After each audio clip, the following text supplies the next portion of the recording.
নমস্কার, দেখছেন কলকাতা টিভি। আপনাদের সঙ্গে আমি মধুবন্তী। শুরু করছি আরো 12। চোখ রাখবো বিস্তারিত খবরে।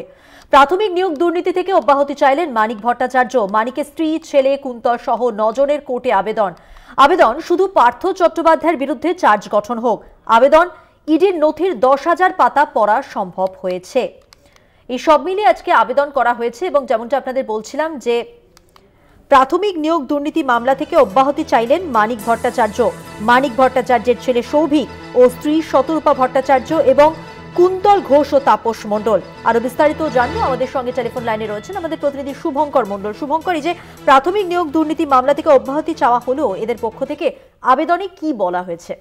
দেখো, তোমরা জানিয়ে রাখি, এটি কিন্তু সুপ্রিম কোর্টের যে ডাইরেকশন ছিল পার্থ চট্টোপাধ্যায়ের মামলায়, সে মামলায় কিন্তু স্বাভাবিকভাবেই নতুন করে যে 28 জনকে সংযুক্ত করা হয়েছে, তার মধ্যে বেশ কিছু কোম্পানি রয়েছে এবং সেইখানে দাঁড়িয়ে স্বাভাবিকভাবেই কিন্তু আজ আদালতে সেই মামলায় মূলত চার্জ ফ্রেম হওয়ার কথা ছিল বা চার্জ গঠন হওয়ার কথা রয়েছে। তবে সেটি আদতে হবে কিনা সেটি নিয়ে এই মুহূর্তে বড়সড় প্রশ্ন উঠেছে, কেননা ইতিমধ্যেই 9 জন, তার মধ্যে 6 জন ব্যক্তি এবং 3টি কোম্পানির তরফ থেকে ইতিমধ্যেই কিন্তু তারা মামলা থেকে অব্যাহতি চেয়েছেন। তার মধ্যে যেমন উল্লেখযোগ্য নাম মানিক ভট্টাচার্যের ছেলে সৌভিক ভট্টাচার্য, শতরূপা ভট্টাচার্য, তাপস মণ্ডল, সেই সঙ্গে কিন্তু বেঙ্গল মালিক গ্রুপের মালিক সুশীল মহতা, এরকম কিন্তু বেশ কয়েকটি নাম রয়েছে এবং 3টি কোম্পানি রয়েছে। মূলত তাদের অব্যাহতি চাওয়ার এটাই কারণ যে তারা বলছেন যে এই মামলাতে যেহেতু পার্থ চট্টোপাধ্যায় অভিযুক্ত হিসেবে বা মূল অভিযুক্ত হিসেবে চিহ্নিত করা হয়েছে, সেক্ষেত্রে দাঁড়িয়ে কিন্তু তার বিরুদ্ধে চার্জ ফ্রেম করা হোক, চার্জ গঠন করা হোক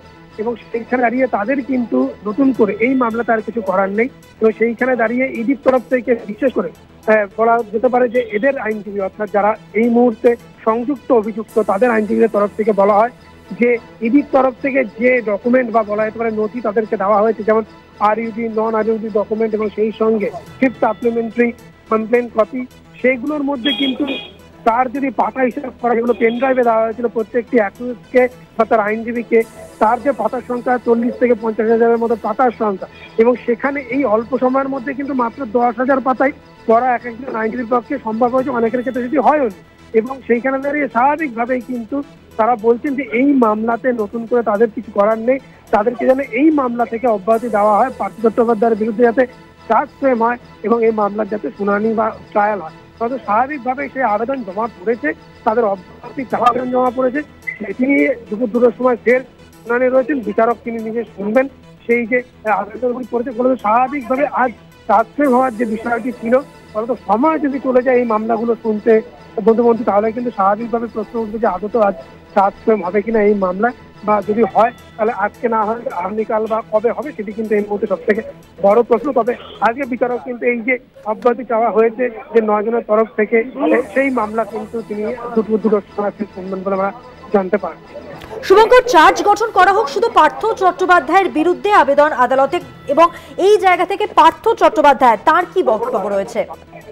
দেখো, পার্থ চট্টোপাধ্যায়কে আজকে হাজিরা তিনি দিয়েছেন এবং এক্ষেত্রে বলে কি যে এই যে প্রাথমিক নিয়োগ দুর্নীতি মামলা, সেখানে কিন্তু স্বাভাবিকভাবে পার্থ চট্টোপাধ্যায় গ্রেফতার হওয়ার পর আমরা দেখেছি অনেকেই গ্রেফতার হয়েছে, কিন্তু মূল অভিযোগ পার্থ চট্টোপাধ্যায়কে ঘিরেই কিন্তু আবর্তিত হয়েছিল। সেখানে দাঁড়িয়ে পার্থ চট্টোপাধ্যায়কে যখন প্রশ্ন করা হয়েছিল, আজ যখন তাকে হাজিরা দিতে বলা হয়েছিল এবং তিনি হাজিরা দিতে আসেন, তাকে কিন্তু সংবাদমাধ্যম প্রশ্ন করেছিল। সেই প্রশ্নের উত্তরে তিনি কিন্তু জানিয়েছেন তিনি নির্দোষ এবং আইনের উপর তার বিশ্বাস রয়েছে, আস্থা রয়েছে। শুধু এইটুকু বলেই তিনি কিন্তু ভেতরে চলে যান। তবে স্বাভাবিকভাবেই এই যে হাজিরা, সে হাজিরায় কিন্তু স্পষ্ট নির্দেশ বিচারকের তরফ থেকে আগের দিনই দেওয়া হয়েছিল। সেখানে বলেই দেওয়া হয়েছিল যে আজকে যদি চার্জ ফ্রেম করা হয় তাহলে সমস্ত যারা অ্যাকিউজ রয়েছেন, এই যে নতুন করে সংযুক্ত এবং সব মিলে 54 জন যে অ্যাকিউজ, তাদেরকে কিন্তু উপস্থিত থাকতে হবে। কিন্তু অনেকেই এর মধ্যে কিন্তু দেখা গিয়েছে তারা অনেকেই বিদেশে, বেশ কয়েকজন রয়েছেন তারা বেলায় এসে পৌঁছবেন বলে আমরা জানতে পেরেছি। শুধু তাই নয়, এর মধ্যে বেশ কয়েকজন কো অ্যাকিউজ এই মামলাতে তারা কিন্তু বিদেশে যাওয়ার জন্য আজকে আবেদন করেছে বলে আমরা দেখতে পেয়েছি।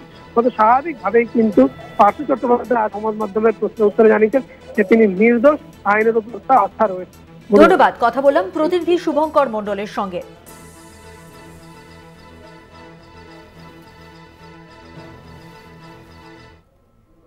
নজর রাখবো পরের খবরে। সন্ত্রাসবাদী জাভেদ মুন্সি তদন্তে চাঞ্চল্যকর তথ্য উঠে এলো। বাংলাকে ট্রানজিট পয়েন্ট হিসেবে ব্যবহার করে জাভেদ, এমনটাই সূত্রের খবর। বাংলাদেশ হয়ে পাকিস্তান যাওয়ার পরিকল্পনা ছিল জাভেদের। সূত্রের খবর, সংগঠনের নির্দেশেই এই কাজ করত জাভেদ মুন্সি। এসটিএফ সূত্রে এতটাই জানা গিয়েছে। আরও একবার জানিয়ে রাখবো, সম্প্রতি ভারতে ধরা পড়েছে বাংলাদেশের জঙ্গি সংগঠন আনসারুল্লাহ বাংলা টিমের 8 সদস্য এবং এই ধৃতদের মধ্যে 2 জনকে রাজ্যের মুর্শিদাবাদ জেলা থেকে গ্রেফতার করা হয়েছে। এদের মধ্যেই খোদ কাশ্মীরের যোগ রয়েছে। তার কারণ, শাল ব্যবসায়ী হয়ে এসে বাংলায় নাশকতার ছক বুনছিল এই জাভেদ মুন্সি। জম্মু কাশ্মীর পুলিশ এবং কলকাতা পুলিশের যৌথ অভিযানে ইতিমধ্যেই গ্রেফতার করা হয়েছে জাভেদ মুন্সিকে। এবার যে তথ্য উঠে আসছে এসটিএফ সূত্রে, যে সন্ত্রাসবাদী জাভেদ মুন্সি তদন্তে সে বাংলাকে ট্রানজিট পয়েন্ট হিসেবে ব্যবহার করত। জাভেদ মুন্সি ক্যানিংয়ে এসেছিলেন এবং কি কারণে ক্যানিংয়ে তিনি এসেছিলেন সেটারই এবার তদন্ত চলছে। কেন খতিয়ে দেখা হচ্ছে, কোন সূত্রে তাকে ধরা হয়েছে তা নিয়ে এখনো কিন্তু কলকাতা পুলিশ কিছু জানায়নি। কিন্তু ঠিক কি করতো সে, তার কাজ কি ছিল, এই সমস্ত বিষয় খতিয়ে দেখা হচ্ছে।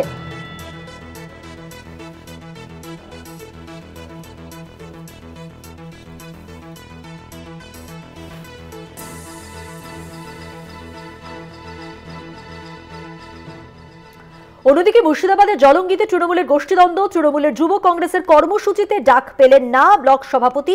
নাম না করে তৃণমূলের ব্লক সভাপতিকে আক্রমণ বিধায়কের।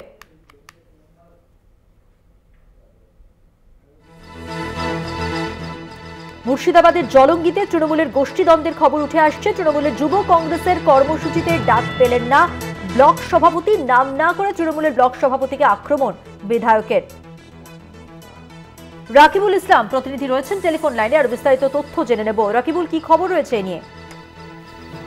দেখো, মুর্শিদাবাদের বিভিন্ন জায়গায় কিন্তু এর আগেও গোষ্ঠী কোন্দলের ছবি এসেছে। এবার মুর্শিদাবাদের জলঙ্গি বিধানসভার দক্ষিণ জোন অর্থাৎ দক্ষিণ ব্লকে যে গোষ্ঠী কোন্দলের ছবি উঠলো, সেখানে দেখা যাচ্ছে যে প্রকাশ্যে কিন্তু একটি যুব তৃণমূল কংগ্রেসের কর্মসূচি রয়েছে, যেখানে বস্ত্র বিতরণ এবং কর্মী সভা ডাকা হয়েছে। সেই কর্মী সভার মঞ্চ থেকে কিন্তু বিধায়ক ব্লক সভাপতিকে নাম না করে কিন্তু হুঁশিয়ারি দিলেন। কিরকম হুঁশিয়ারি দিলেন? তিনি বললেন যে আমার উপরে যারা বাড়ার চেষ্টা করবে, অর্থাৎ আমার উপরে যারা ওঠার চেষ্টা করবে তাদের পদ কেটে দেবো, অর্থাৎ সাফ করে দেবো তাকে, এমনটাই কিন্তু জানালেন তিনি। আর তাতে সেই রকমই হুঁশিয়ারি দেওয়াতে কিন্তু শোরগোল কিন্তু রাজনৈতিক মহলে, অর্থাৎ চাপান্তর শুরু হয়েছে জলঙ্গির রাজনীতিতে। কেননা তার পাশাপাশি তিনি এটাও বললেন যে যারা গ্রুপবাজি করার চেষ্টা করবে তাদেরকে কড়া হুঁশিয়ারি দিচ্ছি, এই ধরনের গ্রুপবাজি করার চেষ্টা করলে। কিন্তু অন্যদিকে ব্লক সভাপতির দাবি, তিনি সঠিকভাবে কোনো ডাকই পাননি, অর্থাৎ যুব তৃণমূল কংগ্রেসের কর্মী সভা এবং বস্ত্র বিতরণ অনুষ্ঠানে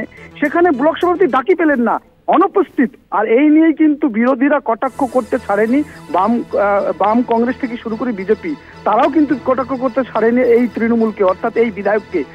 তেনারা জানিয়েছেন যে এই বিধায়কের নেতৃত্বে আগামী বিধানসভা নির্বাচন অর্থাৎ 2026-এ সাফ হয়ে যাবে তৃণমূল। পাশাপাশি কংগ্রেস যেটা জানাচ্ছেন, অত্যন্ত ভালো মানুষ ব্লক সভাপতি, অর্থাৎ ব্লক সভাপতির সঙ্গে চলতে পারছেন না সেইখানকার বিধায়ক। এর আগেও এরকমই ছবি দেখিয়েছে, বিধায়ক যাকে ব্লক সভাপতি করেছে তার বিরুদ্ধেই দ্বিতীয়বার লড়াই করে তাকে পাল্টিয়েছে। এইরকম ঘটনার শিকার হয়েছেন অনেক ব্লক সভাপতি। অন্যদিকে যেটা সিপিএম নেতা জানাচ্ছেন যে যেখানে তৃণমূল সেখানেই গোষ্ঠী কোন্দল, সেটা অস্বাভাবিক কিছু নয়, এটা তৃণমূলের পুরনো অভ্যেস, এমনটাই কিন্তু জানাচ্ছেন। আর এই ঘটনায় কিন্তু চাপে পড়েছে জলঙ্গির বিধানসভার তৃণমূল, এমনটাই কিন্তু মনে করছে রাজনৈতিক বিশ্লেষকেরা। ধন্যবাদ। কথা বললাম প্রতিনিধি রাকিবুল ইসলামের সঙ্গে।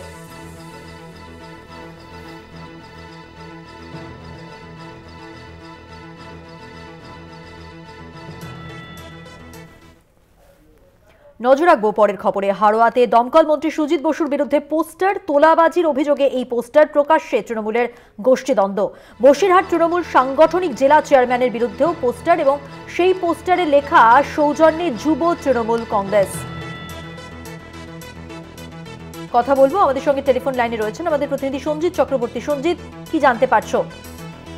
দেখো, বসিরহাটের অবজারভার, লোকসভার অবজারভার তথা দমকল মন্ত্রী সুজিত বসুর বিরুদ্ধে কিন্তু এরই মধ্যে কিন্তু দলের যেসব নেতা কর্মী সমর্থক আছে তারা কিন্তু তাদের নিয়ে একটি বৈঠক হয়েছিল, যেটা দলীয় কর্মসূচি ছিল একেবারে বসিরহাট রবীন্দ্র ভবনে। সেখানে অবজারভার সুজিত বসু প্রকাশ্যে বলেন যে হাড়োয়া 2 নম্বর ব্লকের যে সভাপতি আছে তৃণমূল কংগ্রেসের ফরিদ জমাদার সহ একাধিক ব্লক সভাপতি তাদের জায়গায় অন্য নতুন আসবে, তাদের নাম এখনো বলা হয়। এই নিয়ে কিন্তু গোষ্ঠীদ্বন্দ্ব প্রকাশ্যে আসে। গতকালকেই দেখা যায় যে খালেক মোল্লা অর্থাৎ যুব তৃণমূল কংগ্রেসের সভাপতি হারোয়া 2 নম্বর ব্লকের, তিনি প্রকাশ্যে মুখ খুলেছেন এবং সুজিত বসুর বিরুদ্ধে, পাশাপাশি ফরিদ জমাদারও তিনি বলেছেন যে আমরা আন্দোলনের পথে যাব। কিন্তু ইতিমধ্যে তুমি জানো যে দলনেত্রী মমতা বন্দ্যোপাধ্যায় তিনি কালীঘাটের বৈঠকে তিনি বলে দিয়েছিলেন যা বলেন, যা দলের মুখপাত্ররা বলবেন প্রকাশ্যে কেউ মুখ খুলবেন না। সেই নির্দেশ অমান্য করে কিন্তু সহসভাপতি এবং ব্লক সভাপতিরা কিন্তু সাংবাদিকদের সামনে মুখ খুলেছিলেন। এছাড়া আজকে দেখা যাচ্ছে সকাল থেকে হাওড়ার বেশ কয়েকটি জায়গায় যুব তৃণমূল কংগ্রেসের সৌজন্যে বিভিন্ন পোস্টার পেয়েছে, যেখানে দমকল মন্ত্রী সুজিত বসুর বিরুদ্ধে কোটি কোটি টাকা তোলাবাজির অভিযোগ, দুর্নীতির অভিযোগ, এমনকি বসিরহাট তৃণমূলের সাংগঠনিক জেলার চেয়ারম্যান সরোজ ব্যানার্জির বিরুদ্ধেও কিন্তু পোস্টার পড়েছে। এই পোস্টারে কিন্তু রীতিমতো চাঞ্চল্য চলছে। বিরোধীরা কিন্তু এই পোস্টারকে হাতিয়ার করেছেন। তারা বারবার বলছেন যে সামনে 2026 লোকসভা বিধানসভা নির্বাচন, সেই বিধানসভা নির্বাচনের আগে তৃণমূলের যেভাবে গোষ্ঠীদ্বন্দ্ব প্রকাশ্যে আসছে, ভাগ কে বেশি নেবে, ছোট দল নেবে না বড় দল নেবে, এই নিয়ে নিজেদের মধ্যে গোষ্ঠীদ্বন্দ্ব তারা নিজেরাই ব্যস্ত হয়ে পড়েছে। পাশাপাশি তৃণমূল নেতা কৌশিক দত্ত তিনি দাবি করেছেন যে দমকল মন্ত্রী একজন শ্রদ্ধেয় ব্যক্তি, তার বিরুদ্ধে পোস্টার কোনোভাবেই মানা যাবে না। দল তদন্ত করছে, যারাই ধরনের ঘটনা ঘটাচ্ছে তাদের মধ্যে দল ব্যবস্থা নেবে। ইতিমধ্যে এই নিয়ে কিন্তু রীতিমতো চাঞ্চল্য ছড়িয়েছে। পাশাপাশি এই গোষ্ঠীদ্বন্দ্ব ফের প্রকাশ্যে আসা, এইবার গতকালকে মুখ খোলা, আজকে পোস্টার, তাহলে কি আদি নব্যের মধ্যে লড়াই প্রকট হচ্ছে? অর্থাৎ মাদার এবং যুবর মধ্যে কিন্তু লড়াই সামনে এসে যাচ্ছে 26 বিধানসভা নির্বাচনে আগে।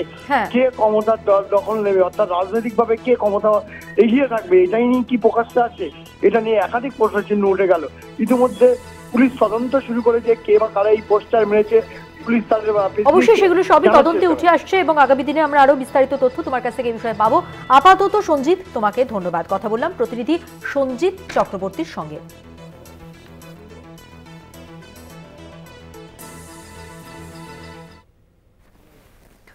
নন্দীগ্রামে পঞ্চায়েতের ঘর দখলের অভিযোগ উঠল। পুলিশের বিরুদ্ধে এই অভিযোগ। আদালতের দ্বারস্থ বিজেপি পরিচালিত পঞ্চায়েতের ঘর দখল নিয়ে রাজনৈতিক তরজা শুরু হয়েছে। ঘর দখল নিয়ে রাজনৈতিক তরজা, পঞ্চায়েতের ঘর দখল। নন্দীগ্রামে ঘর দখলের অভিযোগ এবার পুলিশের বিরুদ্ধে। কথা বলবো, প্রতিনিধি সৌমজিৎ চট্টোপাধ্যায় রয়েছেন আমাদের সঙ্গে টেলিফোন লাইনে। সৌমজিৎ, পুলিশের বিরুদ্ধে যেহেতু অভিযোগ সম্পর্কে জানতে চাইবো এবং পুলিশের বক্তব্য জানতে চাইবো। দেখো মধুবন্তীদি, লোকসভা ভোটের পরেই কিন্তু বিজেপি কর্মী রথিবালা আরি নন্দীগ্রামে খুন হন এবং পুরো অভিযোগের তীর ছিল তৃণমূলের বিরুদ্ধে। এবং এইভাবে নন্দীগ্রামে লোকসভা এবং বিধানসভা ভোটের পরে কিন্তু নানা রাজনৈতিক প্রতিহিংসার খবর উঠে এসছে এবং যে সমস্ত জায়গায় মূল অভিযোগ, নন্দীগ্রাম 1 নম্বর ব্লকের ভূতার মোড়, সোনাচূড়া, এই সমস্ত জায়গায় রাজনৈতিক প্রতিহিংসার খবর বারবার সামনে আসতেই থাকে। এবং এই নিয়ে কিন্তু রাজ্য প্রশাসনের তরফে নন্দীগ্রাম থানা ভেঙে আরো 2টি থানা এবং আরো 2টি ফাঁড়ি তৈরির একটা প্রস্তাব রাখা হয়েছিল। এবং সেই মতোই কিন্তু নন্দীগ্রামের সোনাচূড়া গ্রাম পঞ্চায়েতের যে গ্রাম পঞ্চায়েতের ওই একই জায়গায় গ্রাম পঞ্চায়েতের যে বিল্ডিং রয়েছে তার সামনেই কিন্তু সোনাচূড়ার একটি পুলিশ ফাঁড়ি তৈরি হয় এবং ইতিমধ্যেই সেই ফাঁড়ি তৈরির কাজ সম্পন্ন হয়েছে এবং তার ডেকোরেশন সম্পন্ন হয়েছে। যেটা মূল অভিযোগ উঠছে পুলিশের বিরুদ্ধে যে বিল্ডিংটিতে সোনাচূড়া পুলিশ ফাঁড়ি তৈরি হয়েছে সেই বিল্ডিংটি সোনাচূড়া গ্রাম পঞ্চায়েতের আর্থিক আনুকূল্যে তৈরি এবং গ্রাম পঞ্চায়েতের কোনো অনুমতি ছাড়াই পুলিশ সেখানে সোনাচূড়া ফাঁড়ি তৈরির কাজ ইতিমধ্যে সম্পন্ন করেছে। এটা নিয়ে পুলিশ যেটা দাবি করছে যে 2015 সালে ওই জায়গাতেই একটি ইএফআর ক্যাম্প ছিল এবং সেই ইএফআর ক্যাম্পটিকেই পুলিশ ফাঁড়িতে রূপান্তরিত করা হয়েছে। সোনাচূড়া গ্রাম পঞ্চায়েতের আর্থিক অনুকূলে তৈরি ভবনটির নিয়ে ইতিমধ্যে সোনাচূড়া গ্রাম পঞ্চায়েতের তরফ থেকে উচ্চ আদালতে দ্বারস্থ হয়েছেন এবং পুরো ব্যাপারটি উচ্চ আদালতের নির্দেশনা বলেই কিন্তু পুলিশ প্রশাসন এই নিয়ে কোনো মন্তব্য করতে চাননি। মধুমন্তী, ধন্যবাদ।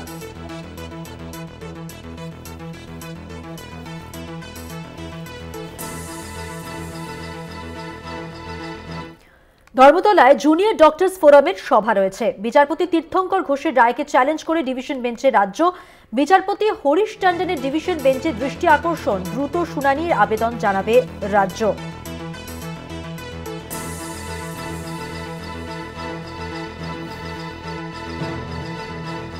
ধর্মতলায় জুনিয়র ডক্টরস ফোরামের সভা। বিচারপতি তীর্থঙ্কর ঘোষের রায়কে চ্যালেঞ্জ করে ডিভিশন বেঞ্চে রাজ্য।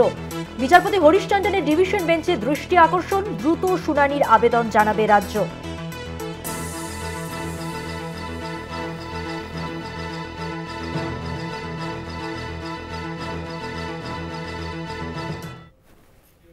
নজর পরের খবরে, বার কাউন্সিলের পরীক্ষায় প্রশ্ন ফাঁসে, গ্রেফতার 4।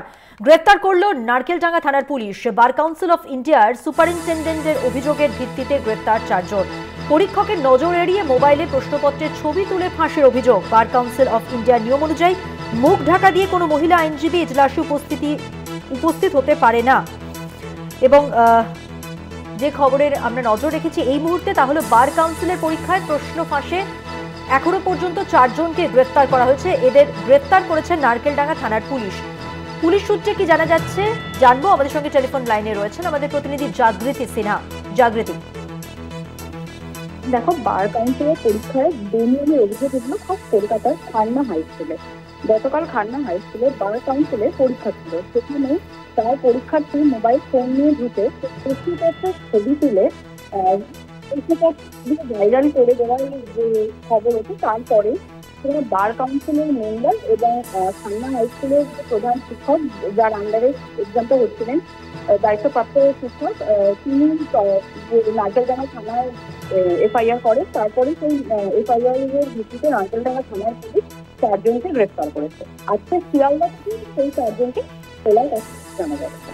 ধন্যবাদ। কথা বললাম প্রতিনিধি জাগৃতি সিনহার সঙ্গে।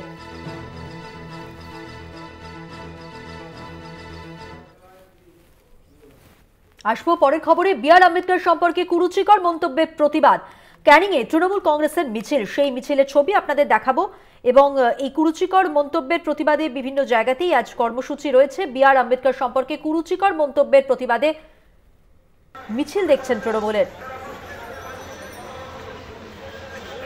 অমিত শাহ স্বরাষ্ট্রমন্ত্রী, বিজেপির যে নক্কর, কেন অমিত শাহ জবাব দাও, কেন অমিত শাহ জবাব দাও, কেন্দ্র থেকে দূরত্ব। প্রতিনিধি রাজু দাস রয়েছেন আমাদের সঙ্গে টেলিফোন লাইনে। রাজু, আমরা এই মিছিলের ছবি দেখতে পাচ্ছি। মিছিল কোথা থেকে শুরু হয়েছে, কতদূর যাবে, আর কি কর্মসূচি রয়েছে, কি জানতে পারছো?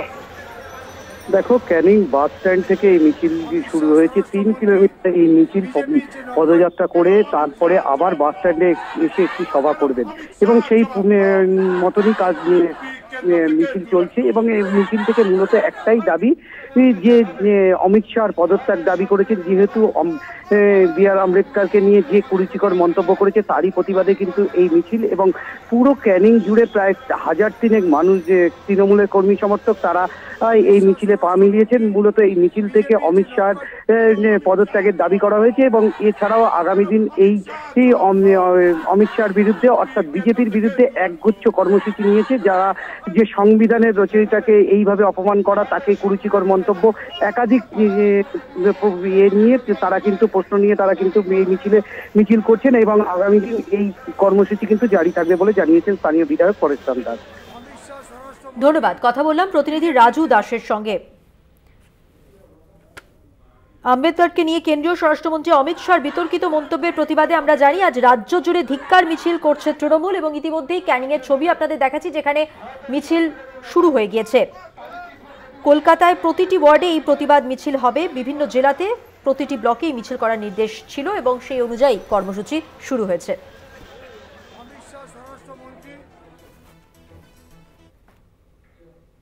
আসবো পরের খবরে। শৌচালয় মেরামত করে আইসিডিএস কেন্দ্র চালানোর অভিযোগ। পুকুরের জলে রান্নার অভিযোগে উত্তেজিত গ্রামবাসী। আইসিডিএস কেন্দ্রে রান্না বন্ধ করে দেয় উত্তেজিত গ্রামবাসী। গোঘাটের মাধবপুর গ্রামের ঘটনা এটি। সেই ছবিও আপনাদের দেখাবো। যা যা অভিযোগ রয়েছে তার মধ্যে অন্যতম হলো পুকুরের জলে রান্নার অভিযোগ।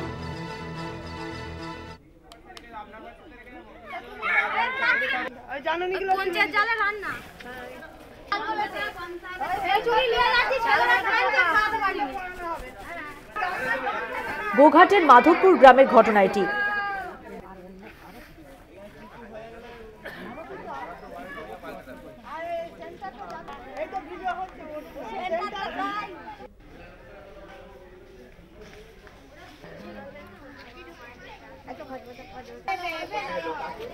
আরো একবার জানিয়ে রাখি, শৌচালয় মেরামত করে আইসিডিএস কেন্দ্র চালানোর অভিযোগ উঠেছে এবং মূলত অভিযোগ পুকুরের জলে রান্নার। উত্তেজিত গ্রামবাসীরা আইসিডিএস কেন্দ্রে রান্না বন্ধ করে দেয় উত্তেজিত গ্রামবাসী। গোঘাটের মাধবপুরের গ্রামের ঘটনা এটি, দেখছেন সেই ছবিও। দীপাঞ্জন রায় প্রতিনিধি আরো বিস্তারিত জানাবেন। দীপাঞ্জন, আমরা ছবিতে দেখতে পাচ্ছি এবং যে যে অভিযোগ আমাদের কাছে সামনে আসছে স্পষ্ট হচ্ছে, কিন্তু এরপর কি ব্যবস্থা নেওয়ার কথা ভাবা হয়েছে? এখন পর্যন্ত কোনো ব্যবস্থা নেওয়ার কথা আমাদের কাছে জানানো হয়নি। তবে যেটা অভিযোগ, দীর্ঘদিন ধরে ওই যে মাধবপুর এলাকায়, ভাদর গ্রাম পঞ্চায়েতের মাধবপুর যে এলাকা রয়েছে সেইখানে একটি মাত্র আইসিডিএস কেন্দ্র রয়েছে, যেটিও অস্থায়ীভাবে একটি প্রাইমারি স্কুলের শৌচালয়কে নতুন ভাবে তাকে মেরামত করে সেইখানে আইসিডিএস কেন্দ্র চলছে, কিন্তু এইখানে কোনো কল নেই, পর্যাপ্ত জলের কোনো ব্যবস্থা নাই, তাই পুকুরের জলেতেই রান্না করেন ওই দিদিমণি। এছাড়া ওই দিদিমণি আরো বলেন যে এখন পর্যন্ত এই আইসিডিএস কেন্দ্রের কোনো হেল্পার নেই, অর্থাৎ যিনি রান্না করবেন সেই রাঁধুনির কোনো এখানে রিক্রুটমেন্ট হয়নি, তাই উনি বাচ্চাদেরকে পড়ান এবং উনি রান্না করেন গ্রামবাসীদের সহযোগিতায়। কিন্তু দীর্ঘদিন ধরে এই পুকুরের জলে রান্না করায় গ্রামবাসীরা ক্ষোভে ফেটে পড়ে। আজকে তার একটা ক্ষোভ দিয়ে পড়ে ওই আইসিডিএস সেন্টারের ওপরে, কারণ তারা বারবার বলতে থাকে যে পুকুরের জলে রান্না করা হচ্ছে, এতে বাচ্চাদের শরীর খারাপ হতে পারে, তাই তারা আজকে রান্না বন্ধ করে দেয়। ওই দিদিমণি দাবি করছেন যে এইখানে কোনো আইসিডিএস কেন্দ্র নেই, অস্থায়ীভাবে এটা চালানো হচ্ছে। আমরা ঊর্ধ্বতন কর্তৃপক্ষকে জানিয়েছি, এখন পর্যন্ত সুরাহা হয়নি, এখানে কোনো হেল্পার অর্থাৎ রান্নার কাজে কোনো লোক নিয়োগ করা হয়নি। এবং খাবার নিয়েও যেটা অভিযোগ উঠছে যে ডিম পাচ্ছে না বাচ্চারা, তাও তিনি বলেন যে একদিন গোটা ডিম দেওয়া হয়, বাকি দিনগুলি অর্ধেক ডিম দেওয়া হয়। আর এই নিয়ে গ্রামবাসীদের মধ্যে একটা চাপা উত্তেজনা ছিল। আজকে তার ক্ষোভ দিয়ে পড়ে আইসিডিএস সেন্টারের উপরে, তারা ওই আইসিডিএস সেন্টার তালা দিয়ে দেয় এবং বিক্ষোভ দেখাতে শুরু করে। তারা বলে কবে এই আইসিডিএস সেন্টার মেরামতি হবে বা নতুন ভাবে তৈরি হবে এবং নতুন ভাবে কর্মী নিয়োগ হবে। ধন্যবাদ দীপাঞ্জন। কথা বললাম প্রতিনিধি দীপাঞ্জন রায়ের সঙ্গে।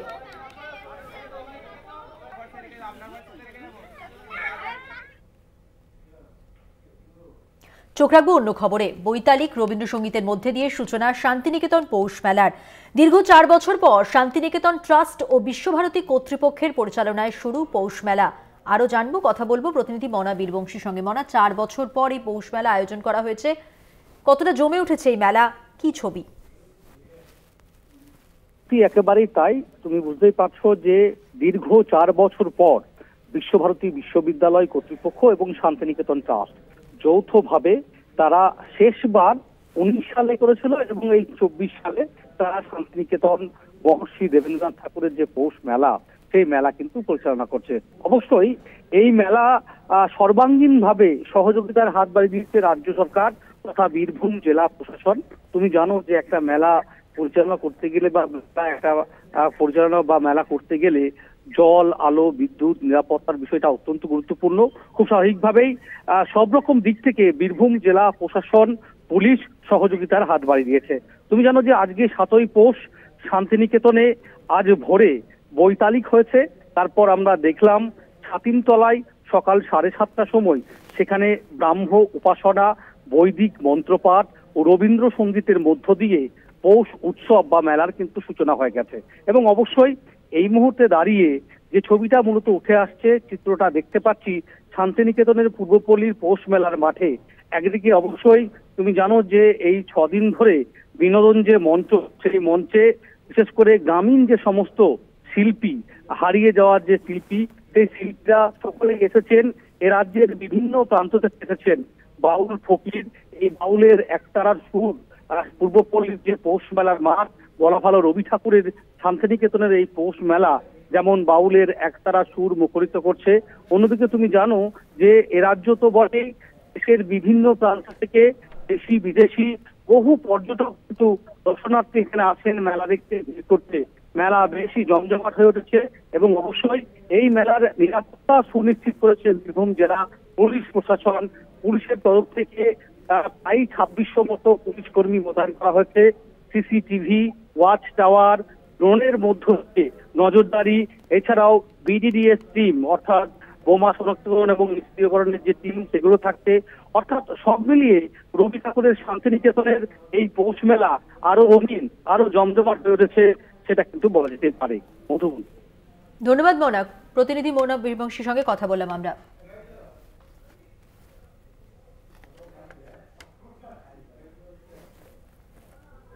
এখন এক অনুভূতি তো ভাষায় প্রকাশ করা যায় না। এই যে প্রাপ্তি এবং যে তৃপ্তি সেটা ভাষায় প্রকাশ করা যায় না। ৭ই পৌষ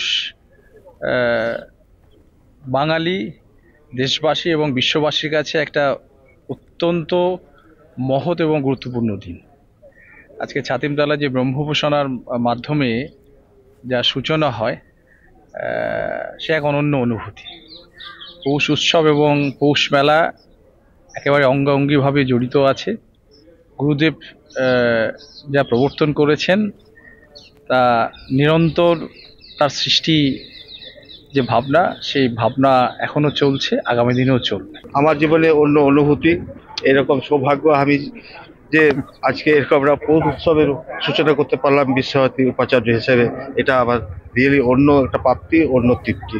আমাদের এবার প্রায় 2600 সিভিং ভলান্টিয়ার্স, ঠিক আছে। এখানে থাকছে আপনার 300-র মতো সিসিটিভি থাকবে, আপনার পিএবি থাকছে 32, এখানে ড্রপ গেট থাকছে 37, ওয়াচ টাওয়ার থাকছে 11টা, ঠিক আছে। এছাড়া অ্যান্টি ক্রাইম টিম থাকবে, যেগুলো থাকে, অ্যাম্বুলেন্স থাকবে, ডিজাস্টার ম্যানেজমেন্ট টিম থাকবে, স্নিপার ডগ থাকবে, বিডিডিএস থাকবে, যা যা থাকে। একটা চাইল্ড ফ্রেন্ডলি কর্নার এখানে করা হয়েছে, সঙ্গে একটা মডেল পিএস থাকবে। চাইল্ড ফ্রেন্ডলি কর্নারে আমরা এবার চেষ্টা করছি যাতে বাচ্চাদের, যাদের এটা আমরা এখানে প্রচার করব, বাচ্চাদের রিস্টব্যান্ড যাতে আইডেন্টিফিকেশন রিস্টব্যান্ড যাতে এখান থেকে ইউজ করে। আর একটা নতুন জিনিস এবার করা হয়েছে, একটা কিউআর কোড এবার ইন্ট্রোডিউস করা হয়েছে, যে কিউআর কোড আপনার কেউ যে কোনো দর্শনার্থী যদি স্ক্যান করে তাহলে সেই কিউআর কোডে এই মেলা সংক্রান্ত ম্যাপ, তার লোকেশনে মেলার মধ্যে কোথায় আছে সমস্তটাই ওই কিউআর কোডের মাধ্যমে, মেলা সংক্রান্ত তথ্য সমস্তটাই কিউআর কোড স্ক্যান করলে সে পেয়ে যাবে, ইনক্লুডিং একটা কমপ্লেন লজ করার মতো ইয়েও ওই কিউআর কোডের মধ্যে থাকছে। 181 বছর ধরে এটা হয়ে আসছে, এবছর তা ব্যতিক্রম হয়নি। গত বছর আমাকে আমন্ত্রণ জানানো হয়েছিল, এবছর আমন্ত্রণ জানানো হয়েছে। এখানে এসে একটা অন্য অনুভূতি, যেটা বই প্রকাশ করার মতো ভাষা আমার জানা নেই। এটাই আমাদের রাজ্য সরকারের পক্ষ থেকে আমাদেরকে বলা হয়েছে। বীরভূম জেলা পরিষদ, বীরভূম জেলা প্রশাসন এবং পুলিশ সকলে মিলিতভাবে, সংঘবদ্ধভাবে বিশ্বভারতীর পাশে থাকার জন্য বলা হয়েছে। এই মেলা যে কয়েকদিন চলবে আমরা ওনাদের সঙ্গে থাকব। ফিরে এলাম বিরতির পর, দেখছেন আরো 12। যে খবরে নজর রাখবো, প্রাথমিক নিয়োগ দুর্নীতি থেকে অব্যাহতি চাইলেন মানিক ভট্টাচার্য। মানিক ভট্টাচার্যের স্ত্রী, ছেলে, কুন্তল সহ 9 জন। এই 9 জনের কোর্টে আবেদন শুধুমাত্র পার্থ চট্টোপাধ্যায়ের বিরুদ্ধেই চার্জ গঠন হোক, এমনটাই আবেদন। আরও আবেদন, ইডির নথির 10,000 পাতা পড়া সম্ভব হয়েছে। সব মিলিয়ে আরও একবার জানিয়ে রাখবো, প্রাথমিক নিয়োগ দুর্নীতি মামলা থেকে অব্যাহতি চাইলেন মানিক ভট্টাচার্য এবং তাঁর স্ত্রী ও ছেলে, পাশাপাশি কুন্তল ঘোষ, তাপস মণ্ডল, সুশীল মহতা সহ 9 জন। বিচারকের কাছে আইনজীবীর আবেদন, চার্জ গঠন করা হোক শুধু পার্থ চট্টোপাধ্যায়ের বিরুদ্ধে, এই আবেদন আদালতে।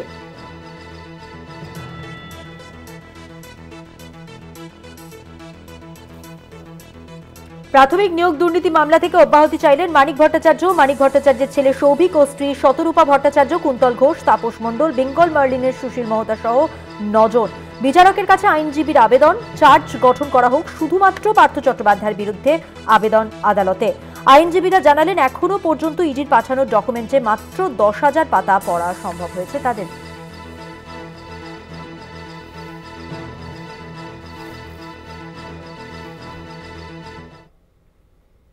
চোখ রাখবো পরের খবরে। সন্ত্রাসবাদী জাভেদ মুন্সি তদন্তে এবার চাঞ্চল্যকর তথ্য উঠে এলো। বাংলাকে ট্রানজিট পয়েন্ট হিসেবে ব্যবহার করতেন জাভেদ। সূত্রের খবর, বাংলাদেশ হয়ে পাকিস্তান যাওয়ার পরিকল্পনা ছিল তার। সংগঠনের নির্দেশে এই কাজ, এমনটাই এসটিএফ সূত্রে জানা যাচ্ছে। সন্ত্রাসবাদী জাভেদ মুন্সি তার তদন্তে এবার চাঞ্চল্যকর তথ্য, বাংলাকে ট্রানজিট পয়েন্ট হিসেবে ব্যবহার করত জাভেদ মুন্সি।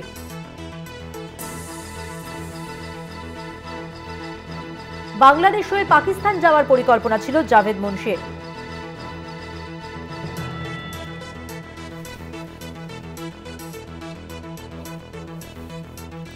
আরো একবার জানিয়ে রাখবো, কাশ্মীরি শাল বিক্রেতার আড়ালে ক্যানিং এ গা ঢাকা দিয়েছিল জাভেদ, সেই নিয়ে যেমন তদন্ত চলছে, পাশাপাশি তদন্ত করতে করতে কিছু চাঞ্চল্যকর তথ্য সামনে এসেছে, যেখানে বাংলাকে ট্রানজিট পয়েন্ট হিসেবে ব্যবহার করত এবং বাংলাদেশ হয়ে পাকিস্তানে যাওয়ার পরিকল্পনা ছিল জাভেদ মুন্সির। এসটিএফ সূত্রে সংগঠনের নির্দেশে এই কাজ, এমনটাই খবর।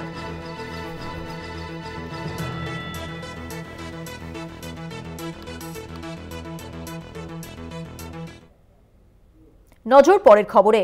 উত্তরবঙ্গের শিলিগুড়ি করিডোর বা চিকেন স্নেক বরাবর এলাকায় নজরদারি বাড়ালো সেনা। সম্প্রতি আসাম ও বাংলায় একাধিক বাংলাদেশি জঙ্গির হদিশ ও গ্রেফতারের পরপরই অত্যাধুনিক ড্রোনে নজরদারি শুরু করেছে ভারতীয় সেনাবাহিনী। গোয়েন্দাদের সন্দেহ, বাংলাদেশের পট পরিবর্তনের পর উত্তর পূর্বের 7 রাজ্য বা 7 সিস্টার্সের নাশকতার ছক কষছে জঙ্গিরা। দেখুন। বাংলাদেশে গত আগস্টে পালা বদলের পর সেদেশের সাজা পাওয়া জেলবন্দি জঙ্গির মুক্ত হওয়ার পর থেকেই ভারত বাংলাদেশ সীমান্তে জঙ্গি অনুপ্রবেশের তৎপরতা বৃদ্ধির আশঙ্কা ঘনীভূত হয়েছে। পশ্চিমবঙ্গ সহ লাগোয়া রাজ্যগুলিতে আনসারুল্লাহ বাংলা টিম বা লস্করে তৈবার মতো জঙ্গি কার্যকলাপের খবর পেয়ে শুরু হয় ধরপাকড়। অসম ও বাংলার এসটিএফ এর অভিযানে একাধিক জঙ্গি ধরা পড়ায় বাড়তি সতর্কতা নিয়েছে প্রশাসন। শিলিগুড়ি করিডোর বা চিকেন স্নেক এলাকা ভৌগোলিক কারণেই জঙ্গিদের নিশানায় থাকে, কেননা অসম সহ উত্তর পূর্বের 7 রাজ্য এবং বাংলায় অতি সম্প্রতি আকাশপথে বাংলাদেশের ড্রোন নজরে আসতে শুরু করেছে। ভারতের প্রতিরক্ষা দপ্তরের দাবি, আকাশপথে শুধু নজরদারি নয়, তুর্কির তৈরি বাংলাদেশি ড্রোন বিস্ফোরক সহ হামলাও করতে পারে। এই আবহে রবিবার থেকে চিকেন স্নেক বরাবর পাল্টা নজরদারি বাড়াতে শুরু করেছে ভারতীয় সেনাবাহিনী। অত্যাধুনিক ড্রোনের মাধ্যমে দিন-রাত নজরদারির ব্যবস্থা করা হয়েছে। ওদের মেইন টার্গেট হচ্ছে চিকেন নেক এরিয়া, এবং চিকেন নেক এরিয়াটা খুবই ইম্পর্টেন্ট জায়গা ভারতের জন্য, কারণ একদিকে বাংলাদেশ, অন্যদিকে চায়না, তৃতীয় দিকে নেপাল। আর এই যে 80 কিলোমিটারের বর্ডার, মানে ভারতের ওই জায়গাটা, তো এটা খুবই মানে ভারতের জন্য একটা ভালনারেবল এরিয়া। তো সেই জায়গাটাকে প্রোটেকশন করার জন্য, যেটা বাংলাদেশ থেকে জঙ্গিরা কি অনুপ্রবেশ কোন রকমের না হতে পারে, ভারত ওখানে এখন ড্রোন দিয়ে ওখানে নজরদারি বাড়াচ্ছে। বাংলাদেশের শেখ হাসিনা সরকারের ক্ষমতাচ্যুতির পর থেকে সেদেশে ভারত বিদ্বেষ প্রকাশ্য হয়ে পড়েছে। মোহাম্মদ ইউনূসের নেতৃত্বাধীন অন্তর্বর্তী সরকারের আমলে মৌলবাদী জঙ্গিরা ভারত বিদ্বেষকে কাজে লাগিয়ে বাংলা সহ উত্তর পূর্বের রাজ্যগুলিকে নাশকতার চেষ্টা চালাচ্ছে বলে গোয়েন্দা সূত্রে জানা গিয়েছে। একাধিক দেশের আন্তর্জাতিক সীমানার অন্তর্গত অত্যন্ত সংবেদনশীল চিকেন স্নেক এলাকা নজরদারিতে বিশেষ গুরুত্ব দিয়েছে ভারতীয় প্রতিরক্ষা দপ্তর। কলকাতা টিভি। আধার কার্ড, ভোটার কার্ড, পাসপোর্ট বানিয়ে মুর্শিদাবাদে ঘাঁটি আনসারুল্লাহ বাংলা টিমের জঙ্গি মোহাম্মদ সাদ রাদি ওরফে সাব শেখের। তদন্তকারী অফিসারদের চক্ষু চড়ক গাছ। রাজ্যের ভোটার তালিকার দ্রুত ঝাড়াই বাছাই প্রয়োজন। আনসারুল্লাহ বাংলা টিমে জঙ্গি ধরা পড়ার পর দাবি অমিত মালব্যের। বাংলাদেশের জঙ্গি সংগঠন আনসারুল্লাহ বাংলা টিমের জঙ্গি মোহাম্মদ সাদ রাদি ওরফে সাব শেখ সম্প্রতি ধরা পড়েছে কেরল থেকে। জঙ্গি সংগঠন নিয়ে তদন্ত আরও এগোতেও চক্ষু চড়ক গাছ তদন্তকারী অফিসারদের। শুধু পাসপোর্ট নয়, ভোটার তালিকাতেও নাম তুলে ফেলেছিল আনসারুল্লাহ বাংলা টিমের জঙ্গি সাব শেখ। তার নাম আছে বাংলার 2টি বিধানসভা মুর্শিদাবাদের কান্দি এবং হরিহরপাড়া কেন্দ্রের ভোটার তালিকায়। গোয়েন্দাদের অনুমান, এই রাজ্যে ভোটও দিয়ে থাকতে পারে সাদ। সম্প্রতি হরিহরপাড়া থেকে সাদের ঘনিষ্ঠ মিরানুর শেখ ও মোহাম্মদ আব্বাস আলীকে গ্রেপ্তার করে অসম পুলিশ। পাসপোর্ট চক্রের তদন্তে মুর্শিদাবাদের হরিহরপাড়া থানা এলাকা থেকে এসটিএফ এর হাতে ধরা পড়ে এই দুজন। এই আবহে উদ্বেগ বাড়ছে বাংলা অসম সীমান্তে। বাংলায় জঙ্গি সংগঠনের এই বিস্তার, এমনকি ভোটার কার্ড অব্দি বানিয়ে ফেলার বিষয়টি নিয়ে জাতীয় রাজনীতিতে শোরগোল শুরু হয়েছে। এক্স হ্যান্ডেলে বিজেপির আইটি সেলের প্রধান অমিত মালব্য লেখেন, রাজ্যের ভোটার তালিকার দ্রুত ঝাড়াই বাছাই প্রয়োজন। বাংলাদেশের পট পরিবর্তনে জঙ্গি অনুপ্রবেশের আশঙ্কা। এ ঘটনা বরফের চূড়া মাত্র। ভোটের অধিকারপ্রাপ্ত অনুপ্রবেশকারীরা তৃণমূলের মদতপুষ্ট। গণতন্ত্র ও জাতীয় নিরাপত্তার জন্য দ্রুত পদক্ষেপের প্রয়োজন। এই যে ভোটার তালিকা ঝাড়াই বাছাই করতে হবে, এটা কাকে উদ্দেশ্য করে বলছেন? কারণ এই দায়িত্ব তো হচ্ছে জাতীয় নির্বাচন কমিশনের। আর বর্তমান পরিস্থিতিতে জাতীয় নির্বাচন কমিশন সেই ব্যবস্থাটা সম্পূর্ণভাবে মোদী সাহেব নিজের পকেটের সংগঠনে পরিণত করেছেন। অমিত মালভিয়া জানেন না আগে কিভাবে তাদের জাতীয় নির্বাচন কমিশনারকে নির্বাচিত করা হতো, আর এখন মোদী আর অমিত শাহ মিলেই করছেন। পকেটের সংস্থা, তাহলে তাদের পকেটের সংস্থাকেই দোষারোপ করছেন, এটা করতে হবে? ভারতবর্ষের এই যে বর্ডার, বাংলাদেশের ওপর যে কয়েক হাজার কিলোমিটারের যে বর্ডার, সেই বর্ডারে যারা কাঁটা তার লাগাতে দেয়নি তারা বিএসএফ এর দিকে আঙুল তুলছে। এরা দেশ বিরোধী, রাষ্ট্রবিরোধী, বারবার এরা বিএসএফ, বারবার এরা মিলিটারির দিকে আঙুল তোলে। আমি বলি যে এই লোকগুলোর ভোটার কার্ড, আধার কার্ড, পাসপোর্ট হচ্ছে, এর জন্য কি কেন্দ্র সরকার দায়ী? এলাকার পঞ্চায়েতের প্রধান, এলাকার কাউন্সিলর, তারা এদের রেসিডেন্সিয়াল সার্টিফিকেট দিয়ে প্রথম এদের মানে ভিত্তিপ্রস্তর স্থাপন করছে এদেশের সিটিজেনশিপের জন্য। সাপ শেখের ভোটার তালিকায় নাম রয়েছে মুর্শিদাবাদের নওদা ব্লকের দুর্লভপুর গ্রামে, অথচ তার আধার কার্ড মুর্শিদাবাদের হরিহর পাড়ায়। এমনকি সাপ শেখ ভারতীয় পাসপোর্ট বানিয়ে ভারতেই স্লিপার সেল খোলার তোড়জোড় শুরু করেছিল। প্রশ্ন উঠছে, সাপ শেখ নওদা ব্লকের ভোটার কার্ড নিয়ে কিভাবে পাশের ব্লক হরিহর পাড়ার আধার কার্ড বানালো, আর কি করেই বা হরিহর পাড়া থেকে পাসপোর্ট বানালো?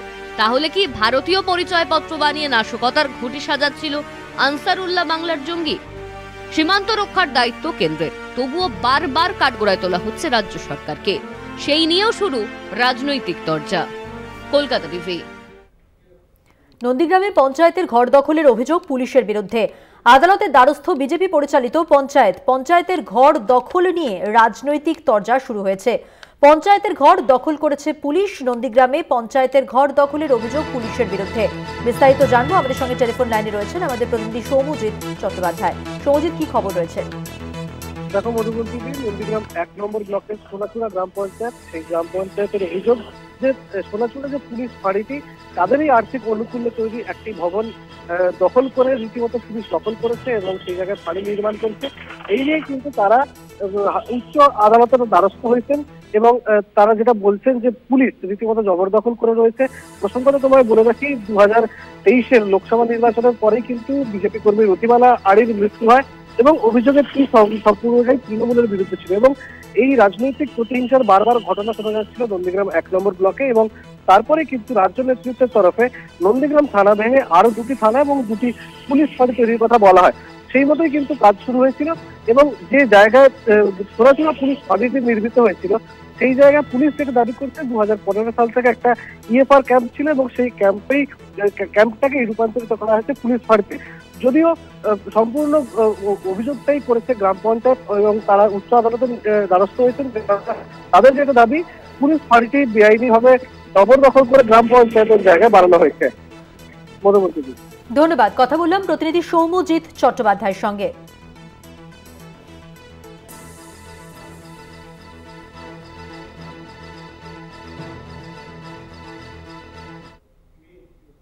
মুর্শিদাবাদের জলঙ্গিতে তৃণমূলের গোষ্ঠীদ্বন্দ্বের খবর। তৃণমূলের যুব কংগ্রেসের কর্মসূচিতে ডাক পেলেন না ব্লক সভাপতি। নাম না করে তৃণমূলের ব্লক সভাপতিকে আক্রমণ বিধায়কের। মুর্শিদাবাদের জলঙ্গিতে তৃণমূলের গোষ্ঠীদ্বন্দ্ব। তৃণমূলের যুব কংগ্রেসের কর্মসূচিতে ডাক পেলেন না ব্লক সভাপতি। নাম না করে তৃণমূলের ব্লক সভাপতিকে আক্রমণ বিধায়কের।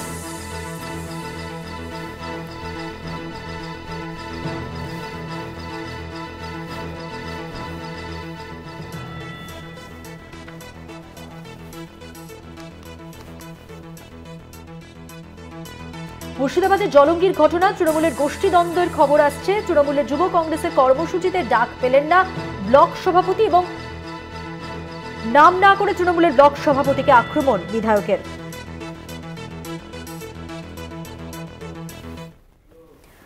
হাড়োয়াতে দমকল মন্ত্রী সুজিত বসুর বিরুদ্ধে এবার পোস্টার পড়ল। তোলাবাজির অভিযোগে পোস্টার, প্রকাশ্যে তৃণমূলের গোষ্ঠীদ্বন্দ্ব। বসিরহাট তৃণমূল সাংগঠনিক জেলা চেয়ারম্যানের বিরুদ্ধেও পোস্টার। সেই পোস্টারে লেখা সৌজন্যে যুব তৃণমূল কংগ্রেস। আরও একবার জানিয়ে রাখবো, হাড়োয়াতে দমকল মন্ত্রী সুজিত বসুর বিরুদ্ধে পোস্টার পড়েছে এবং তোলাবাজির অভিযোগে ওই পোস্টার দেওয়া হয়েছে, প্রকাশ্যে তৃণমূলের গোষ্ঠীদ্বন্দ্ব। সঞ্জিত চক্রবর্তী প্রতিনিধি রয়েছেন টেলিফোন লাইনে। সঞ্জিত, কে বা কারা এই পোস্টার লাগালো, কি কারণে, কি জানা যাচ্ছে, তৃণমূল সূত্রে কি জানা যাচ্ছে? দেখো, খোদ দমকল মন্ত্রী তথা বসিরহাট লোকসভার অবজারভার সুজিত বসু এবং বসিরহাট তৃণমূলের সাংগঠনিক যে চেয়ারম্যান রয়েছে সরোজ ব্যানার্জির বিরুদ্ধে কিন্তু পোস্টার পড়েছে হাড়োয়ার বিভিন্ন জায়গায়। এই পিছনে রয়েছে যুব অর্থাৎ আদি 90-এর লড়াই। অর্থাৎ এই সুজিত বসুর বিরুদ্ধে যে অভিযোগটা তোলা হচ্ছে যে চলতি মাসে 19শে ডিসেম্বরে বসিরহাট রবীন্দ্র ভবনে তিনি প্রকাশ্য দলীয় কর্মী সভায় বলা হয়েছিল যে একাধিক ব্লক সভাপতির নাম বদল হবে।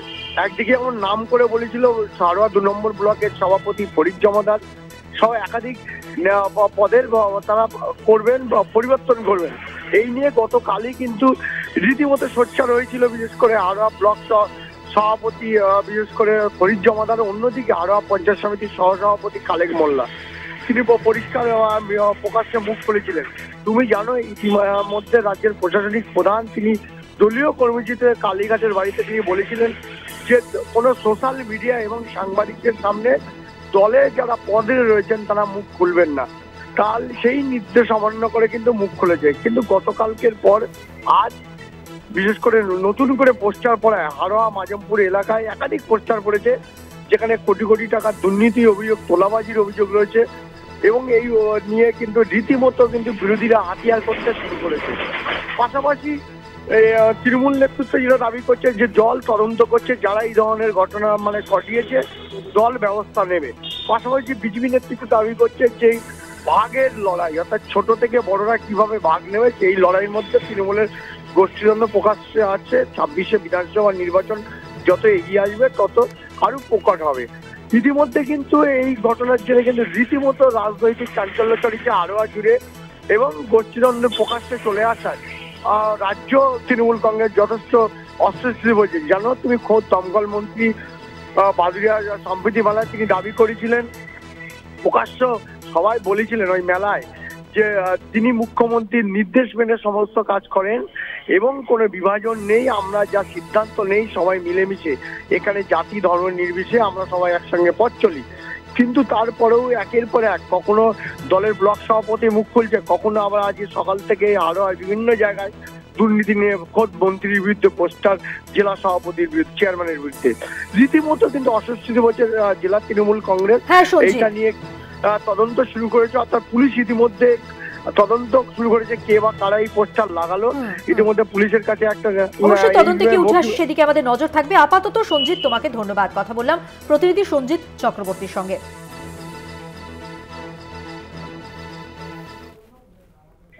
নজর রাখবো পরের খবরে। নেশাগ্রস্ত যুবকের হাতে আক্রান্ত ব্যারাকপুরের পুরমাতা। নেশার টাকা চেয়ে বাবা মাকে মারধরের অভিযোগ ছেলের বিরুদ্ধে। অভিযোগ পেয়ে ব্যারাকপুর পুরসভার 23 নম্বর ওয়ার্ডে যান পুরমাতা। টিটাগড় থানায় যুবকের বিরুদ্ধে অভিযোগ দায়ের করা হয়েছে। নেশাগ্রস্ত অবস্থায় টাকা চেয়ে বাবা মাকে মারধরের অভিযোগ ছেলের বিরুদ্ধে। বিস্তারিত জানবো, আমাদের সঙ্গে টেলিফোন লাইনে রয়েছেন আমাদের প্রতিনিধি শুভজিৎ সিং। শুভজিৎ, কি খবর রয়েছে, কি জানা যাচ্ছে? দেখো মধুবন্তী, ব্যারাকপুর পৌরসভার 23 নম্বর ওয়ার্ডের অন্তর্গত সরকার বাগান এলাকার বাসিন্দা শঙ্কর সরকার এবং বন্দনা সরকারকে প্রতিদিনই নেশা করার টাকার দাবিতে মারধর করেন তার ছেলে শুভঙ্কর সরকার। অভিযোগ করেছেন তার মা। রবিবার রাতে বৃদ্ধ দম্পতিকে মারধর করা হচ্ছিল বলে অভিযোগ করেছেন তারা। সেই সময় ঘটনার খবর পেয়ে ঘটনাস্থলে পৌঁছায় যে ব্যারাকপুর পৌরসভার 23 নম্বর ওয়ার্ডের পৌরমাতা জ্যোতি চক্রবর্তী। সেই সময় তার উপর হামলা চালানো হয় শুভঙ্কর সরকারের পক্ষ থেকে। নেশাগ্রস্ত যুবক মাথা ফাটিয়ে দেন সেই কাউন্সিলরে। তিনি অভিযোগ করেন যে বৃদ্ধ বাবা মাকে শুভঙ্কর সরকার বেদরকভাবে মারছিলেন, বারবার করে টাকা চাপ দিচ্ছিলেন নেশা করার জন্য এবং তার বাবা মা টাকা দিতে অস্বীকার করছিলেন। তারপরেই কিন্তু এই শুভঙ্কর সরকারের তরফ থেকে ভারী একটি বস্তু দিয়ে তার মাথায় কাউন্সিলরকে লক্ষ্য করে ছুড়ে মারে। তার মাথা সেই মুহূর্তে ফেটে যায়, রক্তাক্ত অবস্থায় তিনি মাটিতে লুটিয়ে পড়েন। তাকে উদ্ধার করে ব্যারাকপুর ডাক্তার বি.এন. বসু মহকুমা হাসপাতালে নিয়ে গেলে প্রাথমিক চিকিৎসার পরে তাকে ছেড়ে দেওয়া হয়। ইতিমধ্যেই পরিবারের তরফ থেকে এবং পৌরমাতার তরফ থেকে স্থানীয় টিটাগড় থানায় লিখিত অভিযোগ দায়ের করা হয়েছে যে যুবক এইভাবে প্রকাশ্যে একজন কাউন্সিলর, একজন মহিলা কাউন্সিলরের উপর আক্রান্ত, তাকে মারলেন এবং যিনি আক্রান্ত হলেন তার খোঁজে কিন্তু ইতিমধ্যে টিটাগড় থানার পুলিশের পক্ষ থেকে তল্লাশি শুরু করা হয়েছে। ধন্যবাদ শুভজিৎ। কথা বললাম প্রতিনিধি শুভজিৎ সিং এর সঙ্গে।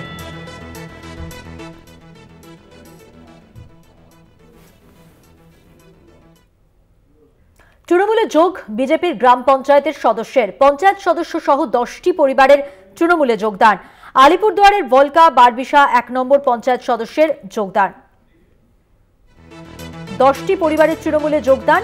তৃণমূলে যোগ বিজেপির গ্রাম পঞ্চায়েতের সদস্যের। সেই সঙ্গে পঞ্চায়েত সদস্য সহ 10টি পরিবারের তৃণমূলে যোগ। অজয় শাহ প্রতিনিধি রয়েছেন, আরো বিস্তারিত তথ্য তুলে ধরবেন। অজয়, দেখো, আসন্ন বিধানসভা নির্বাচনকে কাছে চোখ করে আলিপুরদুয়ার জেলা জুড়ে জনসম্পর্ক কর্মসূচিতে নেমেছে তৃণমূল। ইতিমধ্যে বিজেপি ছেড়ে তৃণমূল কংগ্রেসে যোগদান করলো আলিপুরদুয়ার জেলার কুমারগ্রাম ব্লকের ভলকা 12 নম্বর গ্রাম পঞ্চায়েতের প্রধান দেবিকা বর্মন। তার সঙ্গে বিজেপি ও সিপিএম এর প্রায় 10টি পরিবার তৃণমূল কংগ্রেসে এদিন যোগদান করেছে। 12 নিউ টাউন এলাকায় এদিন তৃণমূলের যোগদান কর্মসূচি আয়োজিত হয়। উপস্থিত ছিলেন তৃণমূল কংগ্রেসের কুমারগ্রাম ব্লক নেতৃত্ব সহ অন্যান্যরা। ধন্যবাদ। কথা বললাম প্রতিনিধি অজয় শাহর সঙ্গে।